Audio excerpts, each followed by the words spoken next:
família Artificial Hearts, estamos aqui de... Espera aí.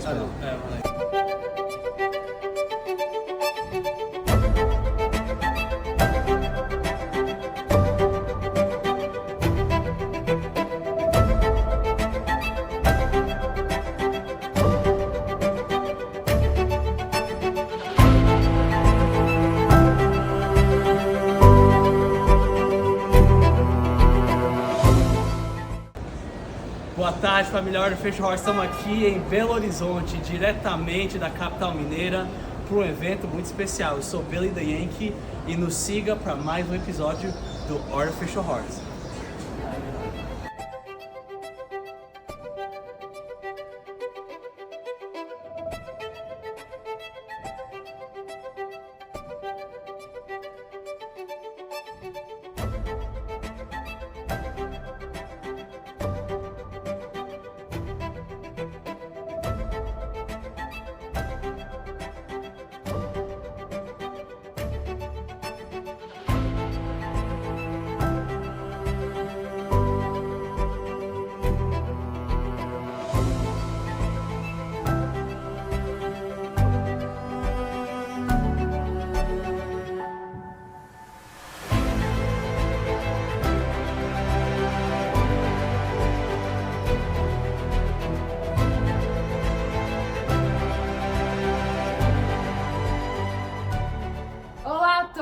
A gente está aqui hoje no Prosa CDQ e a gente vai falar um pouquinho sobre o projeto Artificial Hearts, que é um quadrinho maravilhoso feito pela Ghost Jack, idealizado aqui pelo Billy. Então se apresentem um pouco, falem um pouco de vocês e como é que vocês se conheceram para poder fazer esse projeto ser uma realidade. Boa noite, galera do Prosa CDQ Cash. Aqui quem fala é Billy the Yankee, diretamente aí de Nova York. Estou aqui no meu primeiro dia em BH, quer dizer, é um prazer, agradecer aí a hospitalidade de vocês, né, do Cristiano, toda a equipe aqui da Casa dos Quadrinhos. É um privilégio, uma honra a gente falar um pouco aqui desse projeto novo, inovador, que é o Artificial Hearts. E fala um pouquinho sobre você, Cris, como é que vocês se conheceram, sobre quem você é, para o pessoal. Para quem me conhece, eu sou Cristiano Seixas, eu trabalho aqui com a equipe da Casa dos Quadrinhos, eu ajudei a fundar a Casa dos Quadrinhos. Eu trabalho com direção de criação de várias equipes e também tenho uma carreira como roteirista e quadrinista, mas aqui eu estou mesmo como um curador dos melhores artistas possíveis para esse projeto que o Billy convidou a gente para desenvolver. E como que foi para vocês se conhecerem assim? Como é que foi esse contato primeiro, assim, que fez vocês decidirem fazer esse projeto existir, assim? Ah, cara, essa história é boa. Então eu sempre tive um sonho, né, de criar meu próprio mangá, né, anime talvez, né, quem saiba, vamos ver aí no futuro. E eu queria fazer isso, né, eu queria realizar esse sonho. Aí eu cheguei num ponto na minha vida que eu tinha uma certa condição, né, de poder fazer isso. E eu tinha um amigo, eu procurei várias pessoas. E no meu meio, né, de onde eu veio, assim, na minha comunidade, não tinha ninguém, assim, que podia, no Brasil, que eu conhecia, no meu, digamos assim, network, que conseguia fazer. Aí eu tive que buscar por fora. Aí eu tinha um amigo que morava em BH e falou, cara, é o seguinte, eu conheço um estúdio profissional que faz game, que faz anime. Aí me passou o contato. Aí eu acho que foi, não sei se foi o Rafael ou você primeiro. Foi o Rafael. Aí ele me conectou com o Rafael, aí o Rafael me apresentou pro Cristiano. E aí foi, assim, aí é aquela coisa, né, ser mineiro, a cultura são um pouco mais desconfiados, demora um pouco, né, mas eu acho que eu passei o roteiro pra vocês, pode falar mais do processo, não sei se houve ou não houve algum processo seletivo, mas acho que o Rafael retornou, a gente gostou, a gente tá interessado aí numa possível colaboração com isso, e aí a gente foi agilizando, né? Acho que isso foi em 2022, início de 2022 foi quando a gente começou, porque eu lembro que 2021 eu passei o ano todo procurando gente, né? Foi bem na época da pandemia. E assim, só pra explicar, né? Eu era aluno, né? E acho que eu tava num ponto da minha vida assim, eu tava sem emprego, eu tava sem assim, tava só estudando, né? Eu tava num ponto assim que eu quero fazer isso antes de eu morrer. Eu quero colocar isso. Se eu morrer hoje, eu tenho que terminar isso. Isso era quase que uma missão que eu tava sentindo. Eu quero que isso chegue, eu tenho que me expressar, né? E a pandemia criou essa situação que a gente estava todo meio isolado, todo desconectado, né, infelizmente, né, teve gente que se matou, foi uma situação muito tensa. Uhum. Então, pra mim, aquilo foi algo que foi meio que um catalisador, porque eu já tinha essa ideia, né? Eu comecei, a ideia na mente foi mais ou menos assim, em 2013, eu tinha uns 20 anos, eu comecei a, né, fazer o rascunho que eu mandei pra você. Uhum. Aí eu acho que vocês viram assim, aí eu acho que vocês viram, isso aqui dá pra gente transformar em algo maior, né? Mas é que eu comecei com 20, mas aí na pandemia eu tava assim, eu tô expondo a minha vida, eu quero deixar algo antes de eu morrer, né? Tem que tirar isso aqui. Aí, só pra encerrar esse bloco, acho que ele nem sabe disso. Aqui em 2021, eu tinha algumas equipes que eu contratei, mas não deu certo. Aí eu já tava meio assim, sem esperança que nunca vai dar certo. E foi aí que eu conheci o Cristiano. E mais um detalhe, né? Que você pode editar depois, mas só é um fato interessante de informação, só você saber como é que foi parar aqui na Casa de Quadrinhos. Foi na pandemia, eu tava conversando com um amigo meu, que assim, você vê assim, pastor da igreja adventista, né? Uma igreja protestante, era muito meu amigo. E a gente tava falando sobre, acho que era Attack on Titan e a filosofia, porque eu tava fazendo doutorado na época, né? Então eu pegava muito assim, né, matéria de filosofia. Aí ele gostou. Aí ele perguntou pra mim se eu escrevia. Aí eu falei, eu escrevo. Aí eu mandei aquele rascunho que eu mandei pra você. Aí ele falou pra mim, cara, isso é muito bom o que você escreve. Eu achava que era uma porcaria, né? Eu achava que era uma bosta, era só 15 páginas. Mas ele gostou que inclusive é o final do Artificial Horse, que a gente nem produziu ainda. Eu escrevi de trás pra frente, né? A gente escreveu de trás pra frente a história. Não literalmente de trás pra frente, mas a gente começou com o bloco, os finais e voltou. Aí ele falou pra mim, cara, isso é muito legal, cara, você deveria publicar. Aí ele falou, mas você tem que ir fora, você tem que ir com gente que é profissional. Aí foi aí que eu tinha esse outro amigo em BH e aí ele me falou de vocês. Aí foi aí que a gente teve esse contato. E como é que foi, assim, receber essa proposta e selecionar, assim, ler o roteiro e, tipo, fazer isso acontecer, né? Qual a movimentação que aconteceu dentro da Ghost Jack para fazer isso ser a realidade? É muito interessante essas coisas que vão acontecendo e se formando, porque tanto no caso da Ghost Jack, que é o estúdio de produção, quanto a Casa dos Quadrinhos, que é uma escola, a gente vê projeto o dia inteiro. A maioria dos artistas, novos talentos ou veteranos, sempre estão com alguma ideia, algum projeto em alguma fase. Isso é natural, né, da nossa área de criação.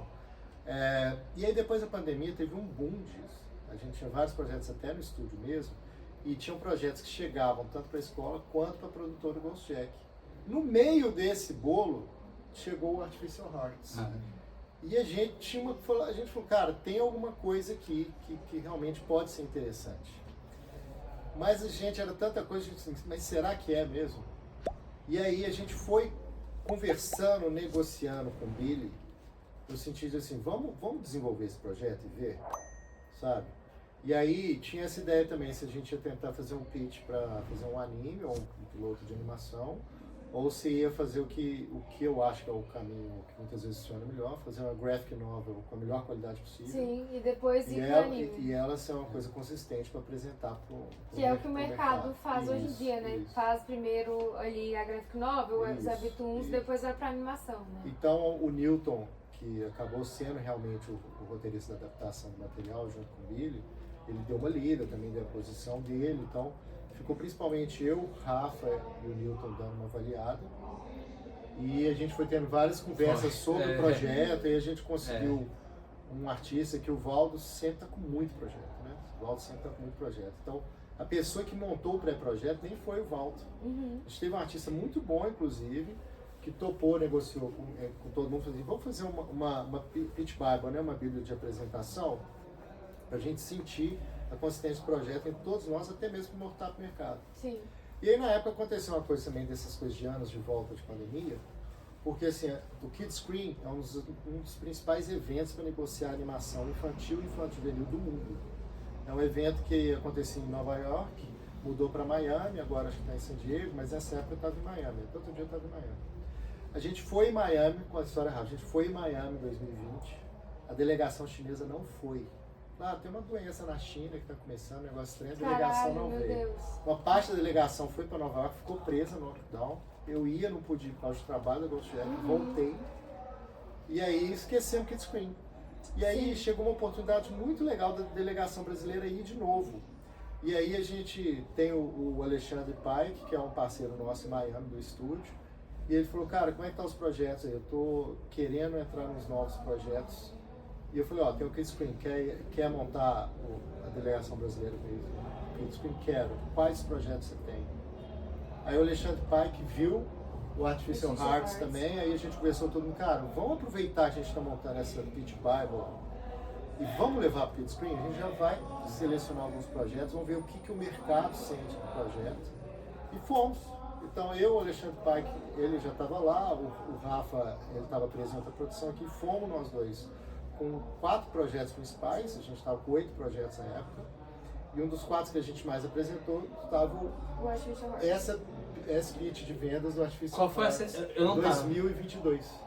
Qual foi a sensação que você teve do mercado para esse projeto? Porque eu não tava nessa ida. Sabe o que é engraçado? Que você você põe as achou? coisas na mesa e começa a falar, se você puxar assunto, a pessoa não dá continuidade, o projeto você sabe que vai ser mais difícil.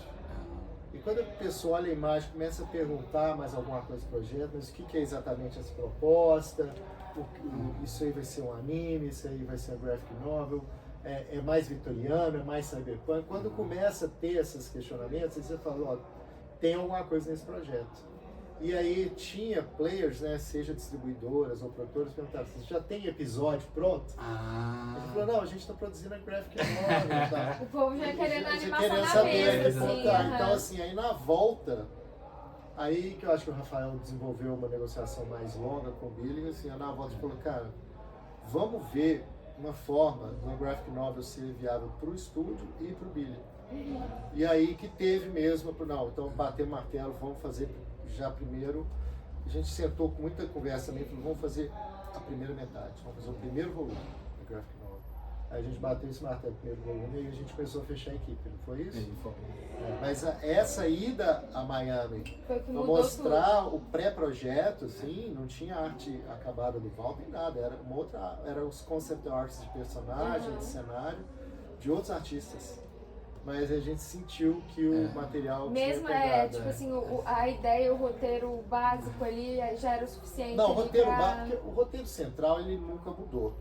Mas sim. a gente mudou radicalmente todos os detalhes, né? Muito detalhe, assim.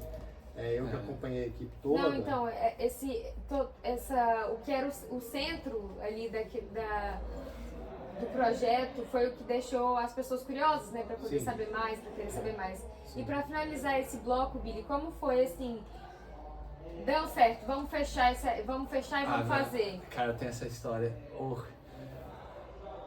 Eu sei que a nossa equipe todo mundo é diferente, mas foi um ato de fé. Eu só digo isso, cara. Um dia eu vou dizer o quanto por cento eu tirei pra fazer esse... Tô melhor, mas na época, né? Que não... foi... Eu fui... eu não sei se até se é verdade, mas tem uma história que o Walt Disney, quando ele foi fazer Branca de Neve, o dinheiro que ele utilizaria no carro, não tô dizendo que essa é a quantidade, ele usou todo para investir em Branca de Neve. Foi assim uma pancada porque ele acreditava nisso. Isso aqui foi minha Branca de Neve naquele momento. Eu não me arrependo, né? Porque eu tô feliz e eu tenho certeza que eu espero que alguém vai, né, se beneficiar desse material, porque eu quero que essa história seja contada, e eu acho que eu tenho uma mensagem que eu quero comunicar e que pode transformar a vida das pessoas que vão ler essa história. E eu acho que isso reflete um pouco na equipe de arte, porque é o seguinte, no estúdio tem trabalho igual qualquer outro, a gente sempre está produzindo, né? Assim, muitas vezes é um quadrinho ou um game, uma animação, mas quadrinho é o tempo todo. Mas teve uma química especial nesse projeto que foi assim, a gente foi destilando página a página. E foi uma página a página assim, que até os ajustes e refinamentos, cada pessoa ia acrescentando. Isso é muito raro. Igual uma banda, assim, você muda uma pessoa de uma banda, a banda muda totalmente, sabe? E esse projeto, assim, a gente tá doido por começar o segundo volume, tudo sim possível, com a mesma equipe. Que é uma banda que funcionou, sabe? Assim, Quando você achou a química ali, não pode desfazer. Desde o Billy, assim, desde o Rafa mesmo, que é o Rafa é o cabeça acima de todos. Cabeça, assim, o Rafa que tem visão do todo, assim, desde o Billy até o Rodrigo que fechou o material no design, todo mundo alinhou, não teve nenhuma peça ali que a gente fala, pô, ali eu acho que cabe ajustar e tal. Não aconteceu. Então, isso é uma coisa especial que é difícil quantificar por que aconteceu dessa forma. Foi assim durante mais de um ano, a gente fazia página a página, esse projeto. Ele levou bastante. E é muito interessante essas entrevistas que a gente vai fazer agora à noite, porque fechando o ano inteiro de produção. Então, assim, é uma coisa até simbólica, como é que a gente está fechando o ciclo. Fechando o ciclo mesmo. E eu posso só falar mais uma Pode coisa falar. nisso? Pra mim, assim, foi... Eu não consigo imaginar acontecendo de outra forma, sabe? Pra mim foi meio, assim, providencial. O momento cultural também, né, que a gente estava vivendo, auge de pandemia, auge de muita tensão social.